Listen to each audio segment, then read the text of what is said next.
Hello? Hello, may I speak to Melissa Mowry, please? This is she. This is Jay Michaels.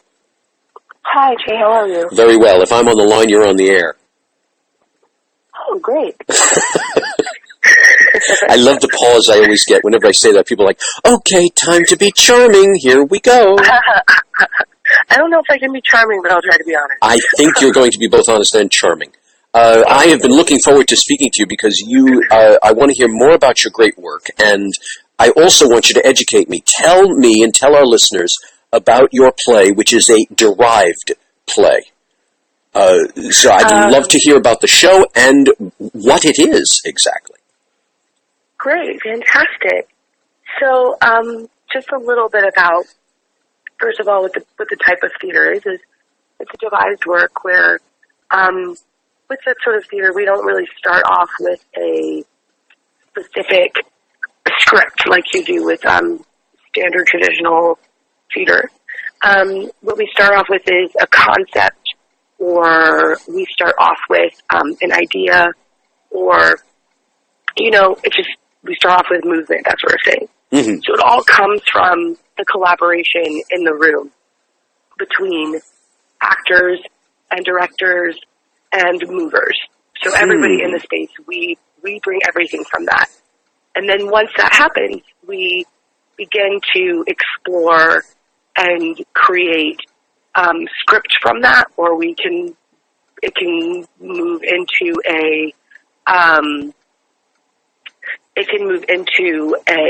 movement piece, a sort of dance piece. So that's what devised theater is. So our piece specifically, If Women Rose Rooted, has been on my heart for a very long time. And then I just found these wonderful women, and I was like, oh, great.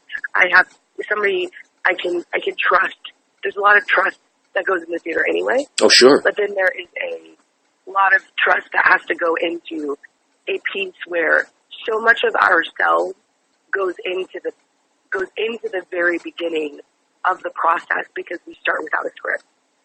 So much of our own personal lives and stories go into a lot of the work that we do in this particular process.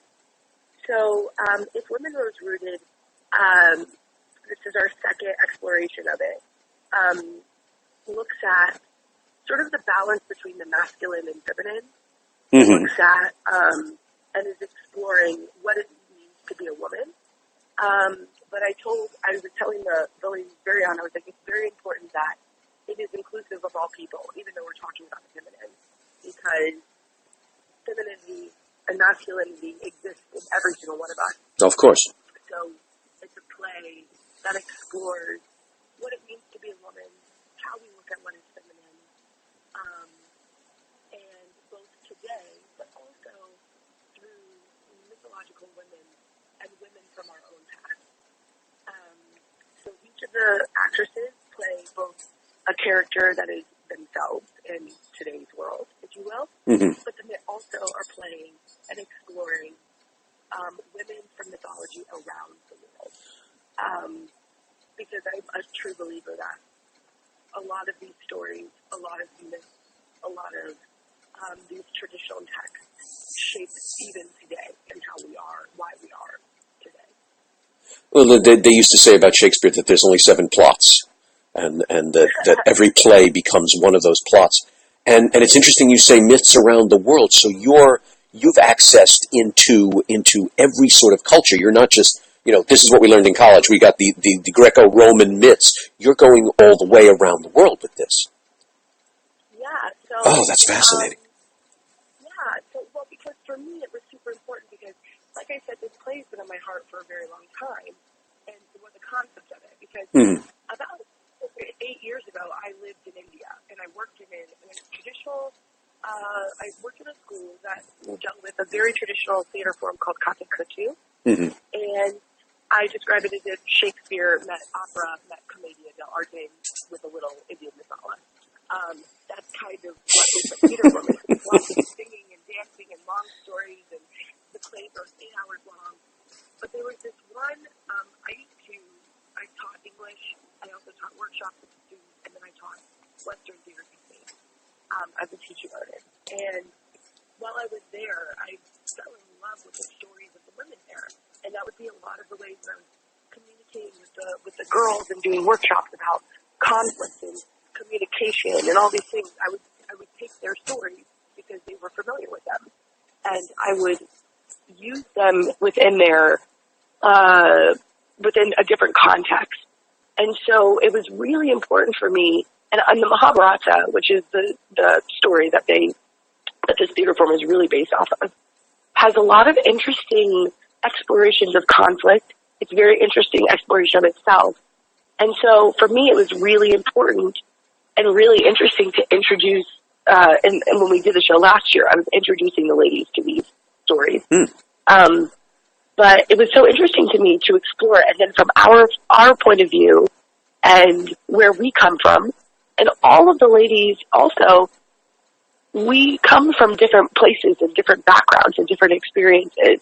And that to me is extremely important because the problems that we have in the world today, or the joy that we have in the world today, is not confined to just the United States or just Western culture and society. And I think that I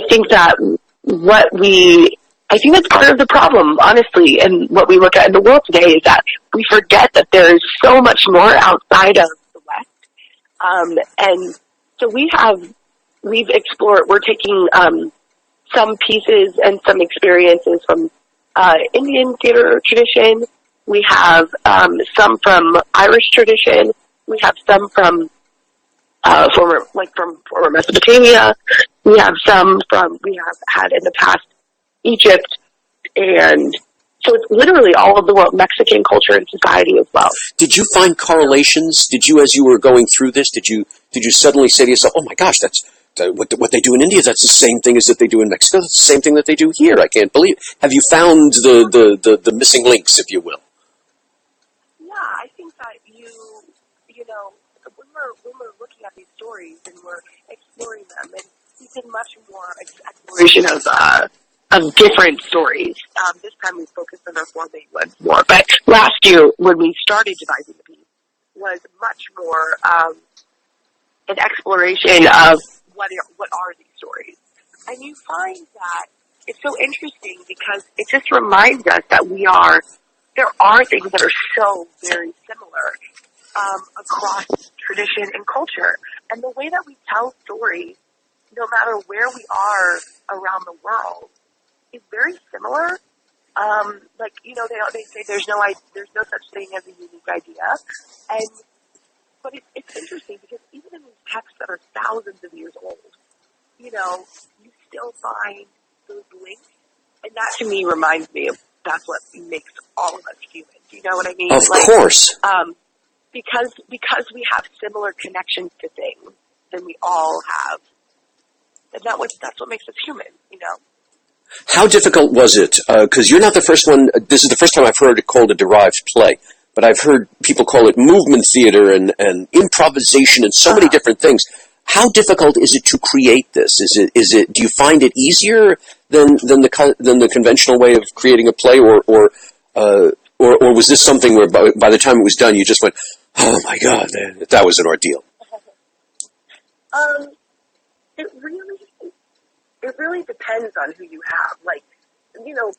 Theater is a collaborative art form, and it's very important that, there's trust within the room, no matter what. Of course. For a straight play, traditional play.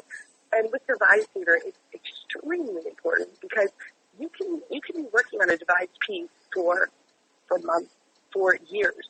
Honestly, like I said, this play started last summer, and we took some time away from it and came back to it, but everything that we had last summer to today has still continued to impact the work that we're doing.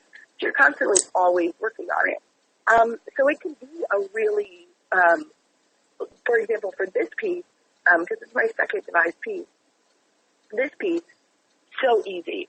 The women that I'm working with, the actors and performers I'm working with, are so open, so caring. We support each other. We give each other the space that we need to create. They bring their own things to the table. Some of the actors have run a rehearsal because they have something that because I recognize I don't have all the tools. Oh, that's amazing.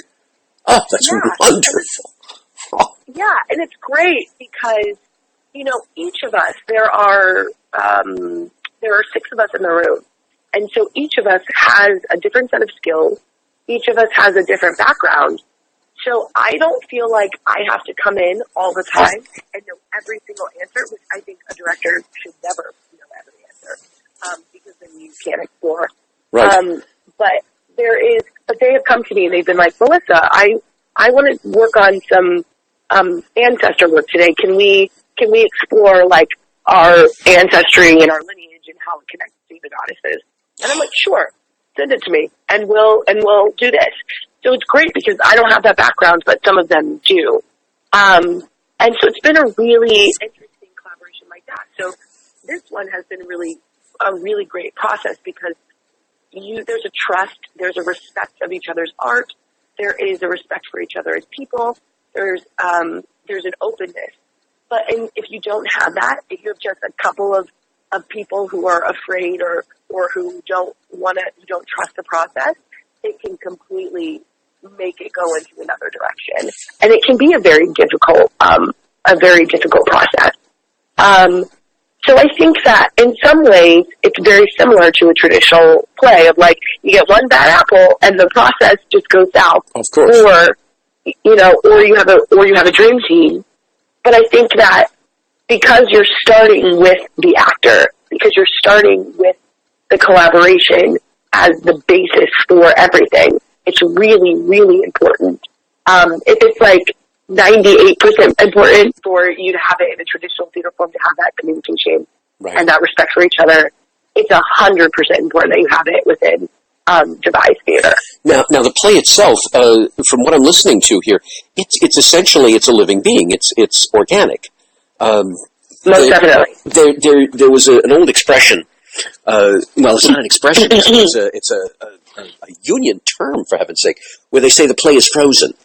I would hear all the time, if ever I'm working on a new piece during rehearsals or previews or whatever, somehow a stage manager says, okay, no, we can't change that. The play is frozen. Yeah.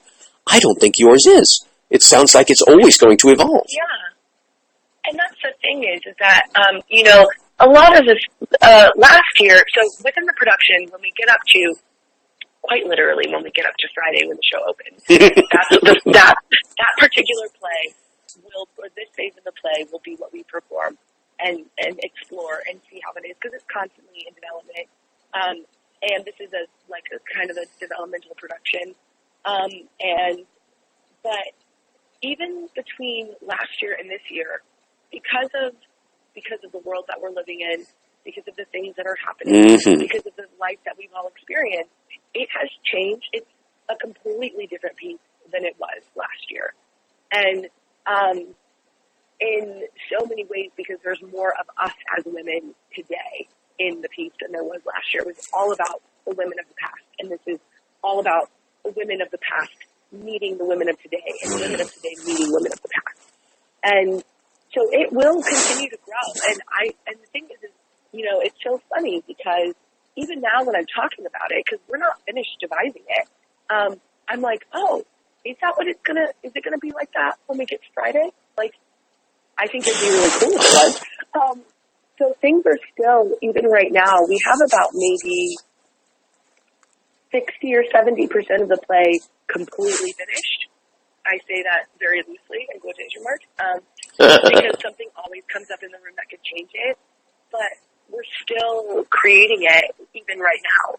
And it's exciting that it gets to be a living piece because the world around us is changing so much. So you're taking that actor expression to the fullest. We're never going to see the same show twice. Yeah, pretty much, yeah. It's important. It's important for this story and for this exploration that it be that flexible.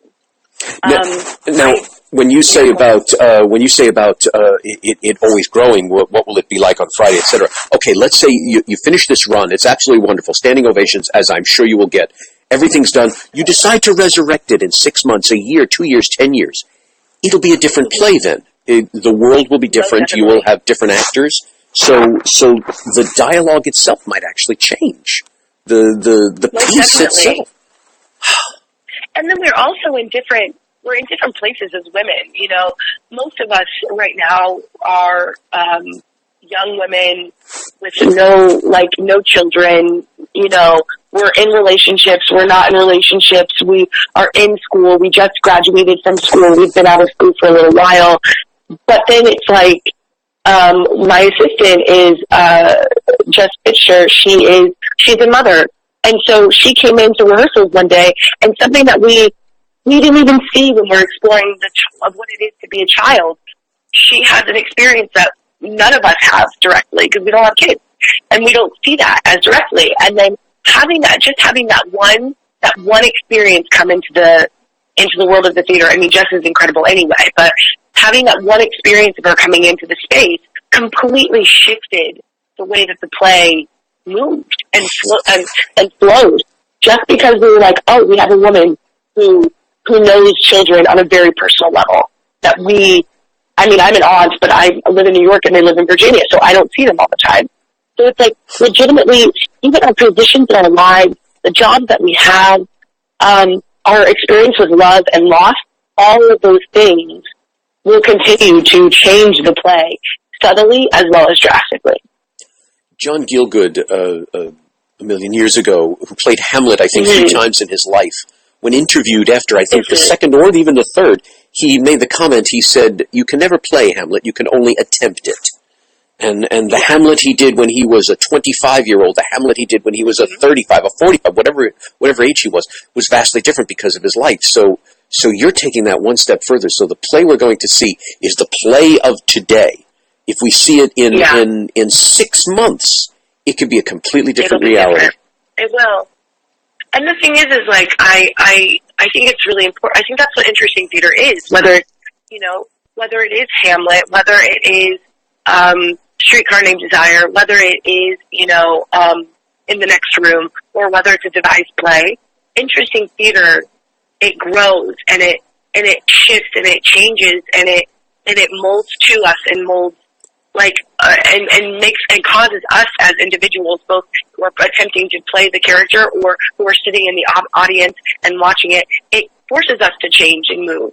And what I think is so interesting is devised theater is it's sort of a metaphor for that. I mean, not a metaphor, but an embodiment of that process of change and adaptation and trying things on and pulling things away. And it's sort of the whole process of devised theater is the process that we go through, I think, as theater creators to find our voice and our place within the world of the play.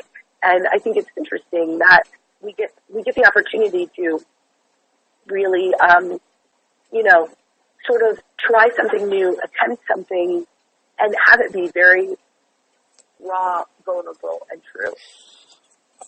Okay, so now I just came to the other thought. The other individual that one thinks of in the theater is the audience. What does a devised play look like to an audience member? Are we going, when I is coming to see it, sitting there, am I going to say, oh, what a lovely play, like I would normally, or would I suddenly feel something different? Are we going to feel what you guys are feeling? Does this create a different visceral feeling to the audience?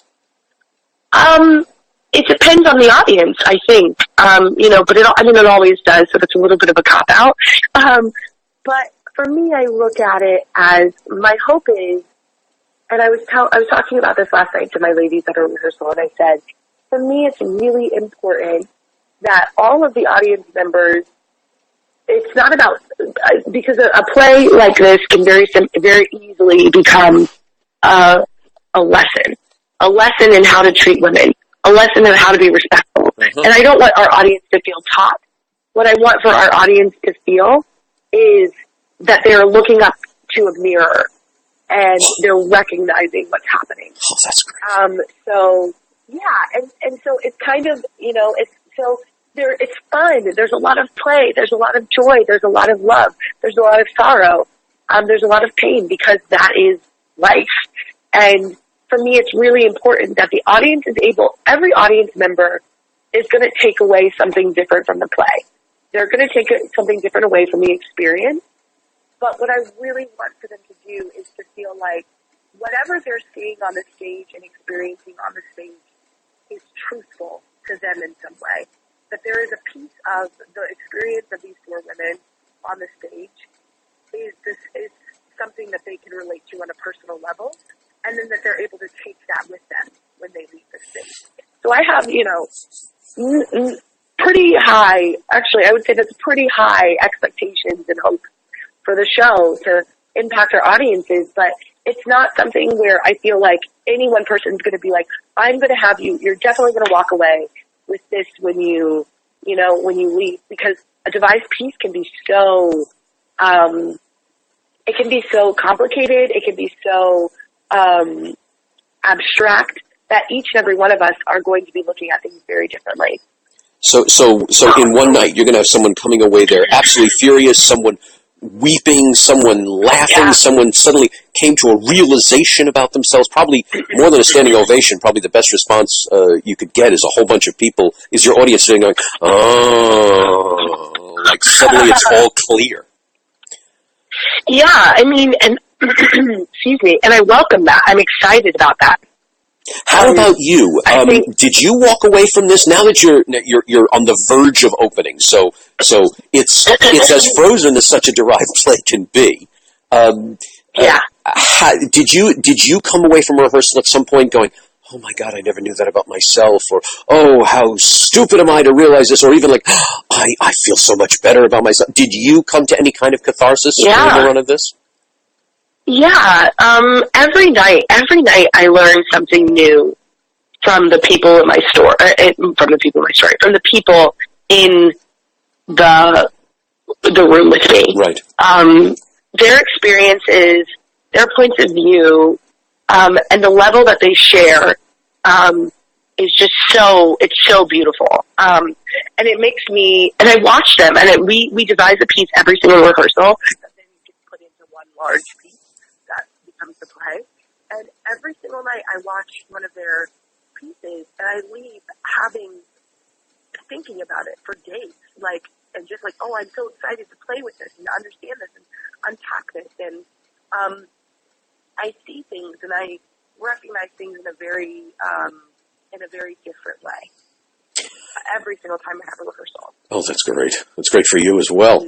Mm-hmm. There's an old expression, I hear it all the time in working with philanthropy. Someone always says, now more than ever. Please donate because it's more important now more than ever. Why is your play important now more than ever? Is now the time to see this? Mm-hmm.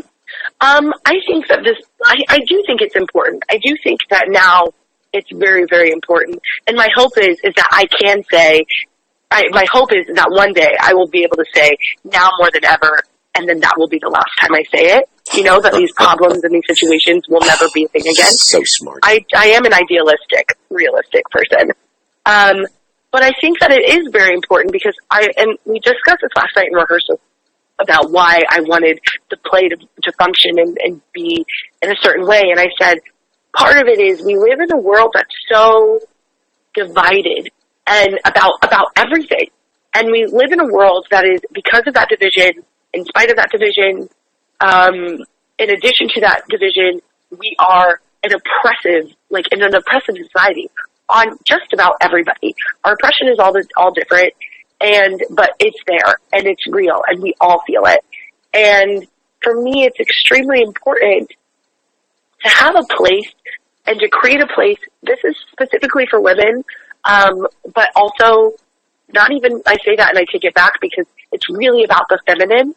It's really about that energy, and everybody has that energy. Of finding a safe space and a safe place and creating that within this piece where we explore the beauty, the pain, the acceptance of, and the mistreatment of this feminine energy and how we demean it. And through this play, this particular iteration of the play, it is through the stories of women. But next time I might add men to the cast, which has been a discussion on our minds about the play. Mm-hmm. But it's just for me, it's really important that right now, feminine energy is given the space to be loved and accepted. And because of that, we as women, we as men are able to love and accept ourselves, because we live in a society right now that everybody's just mad at everyone. Right. And rightfully so in some cases. But for me, it's just, I really want us to have that.